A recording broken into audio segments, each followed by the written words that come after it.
আমরা আছি এখন গাজীপুরের সেরা সেই ঐতিহ্যবাহী রথমেলায়। এখনো যারা রথমেলা আসেননি তাড়াতাড়ি চলে আসুন সেই আকর্ষণীয় রথমেলায়। এখানে প্রথমে ঢোকার পরে পাবেন দেখেন কত মানুষের ভিড়, মানুষরা হচ্ছে। শিশুদের জন্য রয়েছে নানা রকম খেলাধুলা। দেখতে পাচ্ছেন এখানে শিশুরা কত সুন্দর লাফাচ্ছে, ঘুরছে। আপনিও চাইলে এখানে লাফাতে পারবেন, ঘুরতে পারবেন। কি মজা, তাই না?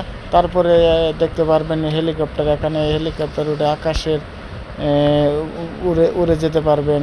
আসলে আকাশে তো উড়ে যেতে পারবেন না। এখানে রয়েছে আরো নৌকা ভবন যেখানে চলছে।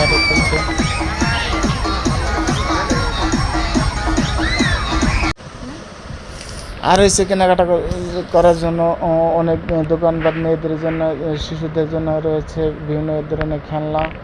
আপনারা চাইলে এখান থেকে কিনতে পারবেন অতি স্বল্প মূল্যে বিভিন্ন ধরনের নানা রকম জিনিস। আর রয়েছে শিশুদের জন্যও মা গো কত সুন্দর ছোটো ছোটো পোলাপানদের জন্য হয়েছে নানা রকম খেলনা জিনিস। এখানে রয়েছে যে মানুষের অনেক সমাগম। তারপর রয়েছে আপনার বিভিন্ন ধরনের মিষ্টি জাতীয় খাবার। এখানে চাইলে আপনি টাকাতে কিনে খেতে পারবেন। আর রয়েছে জিলাপি, নানা রকমের খাবারের সমাহার। তাই আর দেরি না করে চলে আসুন এই রথমেলায়। রথমেলাটা কীভাবে আসবেন আমরা এই ভিডিওর মাধ্যমে লোকেশনটা জানিয়ে দিব।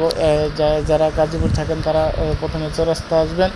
চৌরাস্তা থেকে যোধ্যপুরে স্টেশনে যাবেন, অটো দিয়ে 10 টাকা ভাড়া। তারপরে ওখান থেকে যে কোনো অটোওয়ালাকে বললেই হবে যে আমি রথমেলায় যাব, আবার 10 টাকা ভাড়া নেবে।